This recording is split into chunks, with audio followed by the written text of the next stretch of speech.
स्त्री इतनी नीच है कि उसको जलाओ, राक्षसी कह के जलाओ, उसके गुप्तांगों की गाली दो। अब बच्चों से करवा रहे, देखिए छोटे-छोटे बच्चों से। तब से वह होलिका नामक पर्व चल रहा है। कि भारत में जितनी गालियाँ हैं, उसमें से 90 से 95% गालियाँ स्त्री के गुप्तांगों पर बनी हुई हैं।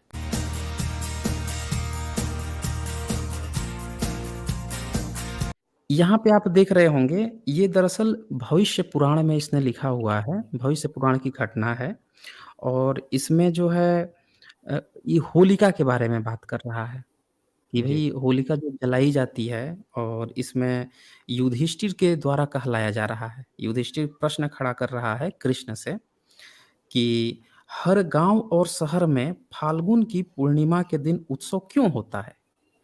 अब हुँ, देखिए, हुँ। यहाँ पे फाल्गुन जो शब्द आ रहा है, ये तो कैलेंडर है। कैलेंडर किसकी देन है? तो शकों की देन है, जो जी। कुषाणों की देन है, जो कनिष्क सम्राट थे, बौद्ध सम्राट थे। ये तो ये त्योहार, ये जो फाल्गुन महीना है, चैत, वैशाख, जेठ, अषाढ़, ये बुद्धिस्ट कैलेंडर का है। ये तो आप लोगों को, बहुत सारे लोगों को नहीं पता होगा। वीडियो खुद शेयर करके पता लगवाइए, बताइएगा सब लोगों को कि जो जी, जी, कैलेंडर बिल्कुल। भारत में चल रहा है, जिसको हिंदू कहा जाता है, हिंदू कैलेंडर, ये हिंदू कैलेंडर नहीं, ये बुद्धिस्ट कैलेंडर है। ये चीज़ आप समझिए।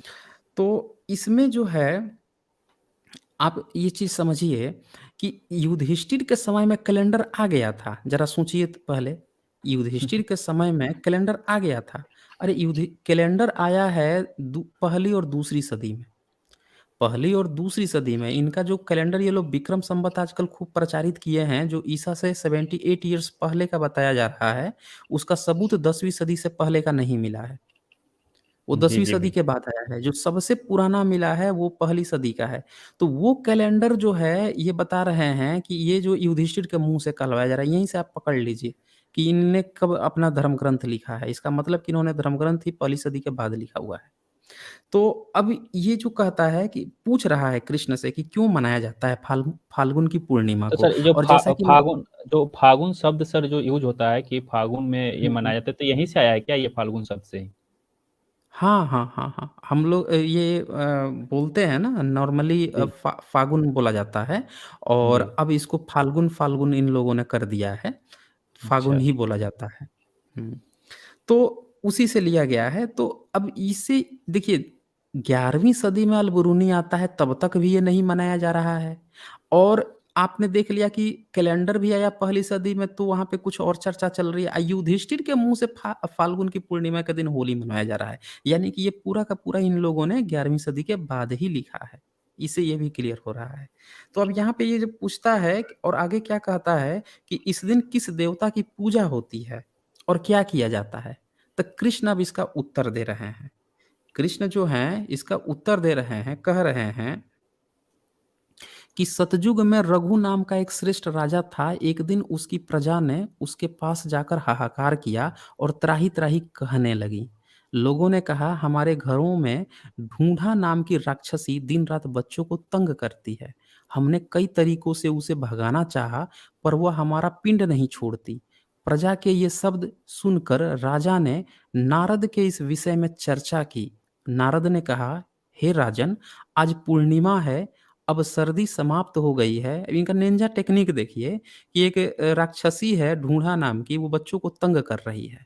तो हुँ, उसकी प्रॉब्लम को सॉल्व करने के लिए नारद मुनि का निंजा टेक्निक देखिए कि क्या सलाह देते हैं, कैसे वो राक्षसी को भगाया जाएगा। कहते हैं, अब सर्दी समाप्त हो गई है, प्रातः काल गर्मी शुरू हो जाएगी। अब बच्चे जो हैं लकड़ी की बनी तलवारें लेकर योद्धाओं की तरह प्रसन्न होकर चलें।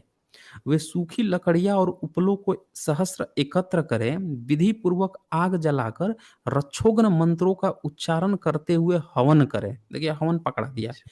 कि अब देखो उसको भगाना है तो भैया तुम लोग बैठ के अब हवन करो। अच्छा, हवन करके और क्या करना है?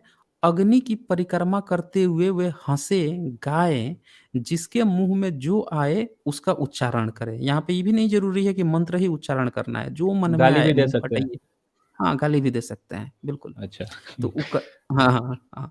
यही तो इनकी संस्कृति है ना, गाली-गलौज की, मुँह फटई, जो मुँह में आए वही बक दो, किसी तरह अपने को हाइलाइटेड रखो कि हम ही हैं आगे। तो सर तो अभी इस तरह अभी के, हम जब से देख रहे हैं जी, अपने गाँव में, हालाँकि अब तो ये सब खत्म हो गया है। पहले देखते थे जब मैं छोटा था कि लोग होली के जस्ट 1 दिन पहले रात में दारू वगैरह का सेवन करके इसी तरीके हुँ। से अनाप-शनाप गाली-गलौज और कुछ गाने गुनगुनाते थे। तो कहीं इसका तो वहाँ पे लक्षण नहीं दिखता? यही तो है ना, इनकी इन्होंने यही चीज़ तो पकड़ा ही है, समाज को इन्होंने क्या दिया है? पूरी दुनिया साइंस ने समाज को दिया, इतनी उसके साइंटिस्टों को जला दिया गया, मार दिया गया, फिर भी उन लोगों ने दुनिया को उपकरण दिया कि आप इससे आपको मदद मिलेगी और इन लोगों ने ये संस्कृति दी गाली-गलौज की संस्कृति। जी, ये कंटिन्यू ये करें। आगे देखिए इसमें क्या लिखा है? जी, आगे जी, देखें। इसमें लिखा है हवन करें, फिर अग्नि की परिक्रमा करते हुए हँसे गाएँ, जिसके मुँह में जो आए उसका उच्चारण करे, अपनी-अपनी भाषा में स्त्री के गुप्तांगवाची शब्दों को बोलें। सुन लीजिए, आ गया गाली-गलौज अच्छा। वाली बात, कि स्त्री के गुप्तांगवाची इसीलिए आपने देखा होगा कि भारत में जितनी गालियाँ हैं, उसमें से 90 से 95% गालियाँ स्त्री के गुप्तांगों पर बनी हुई हैं। जी, बिल्कुल।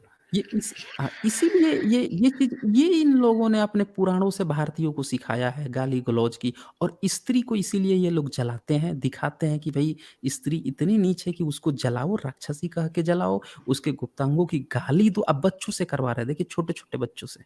ये छोटे-छोटे बच्चों को जो है उनको सिखाया जा रहा है कि उनको परेशान करती थी तो ऐसे-ऐसे गाली देना है। फिर इसमें आगे ये लिखता है कि ऐसा करने पर वह राक्षसी भाग गई। तब से वह होलिका नामक पर्व चल रहा है।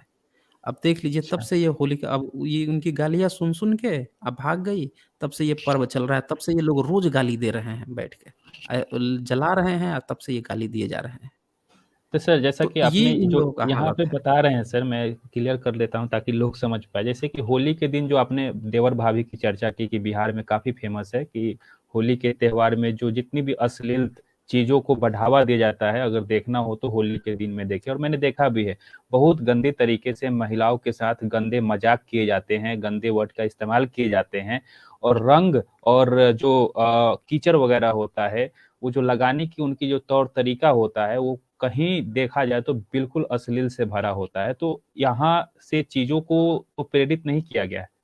इस पे बताएँ? जी, जी। बिल्कुल, बिल्कुल। बिल्कुल आपने सही आकलन किया है। दरअसल इन लोगों ने यही चीज़ पेश ही की है समाज में। इनका ये है कि किसी भी युवा को, युवती को जिनमें जो नवयुवक होते हैं, तरुण होते हैं, उनमें आकर्षण होता है, उनको जब आप खुलेआम इस तरह की छूट देते हो कि इस तरह से तुम्हें करना है, तो वो बेचारे आकर्षित होते हैं इन चीज़ों में। तो हुँ, हुँ। उनको जानबूझ के अपने इन लोगों को चीज़ें उनको थोपनी थी। अभी तक तो दूर रखे थे। अब इनकी स्वार्थ पूर्ति है कि हमें या तो उनसे कुछ लेना है, चाहे वोट ही लेना है या कुछ इन पर वर्चस्व जमाना है या इनको कंट्रोल करके रखना है। तो फिर ये ज़रूरी है कि उनको अपने धर्म की नकेल में फँसाया जाए। और उसके लिए चाहे अगर बच्चों को फँसाना है तो उनको एडल्टरी सामग्री दीजिए, उसमें फँस जाएँगे। बहुत सारे लोग नशा-वशा में फँसा देते हैं बच्चों को, तो यहाँ पे इनको एडल्टरी में फँसाकर इनको धर्म थोप दिया गया है, यहाँ पे त्योहार थोप दिया गया है एडल्टरी में।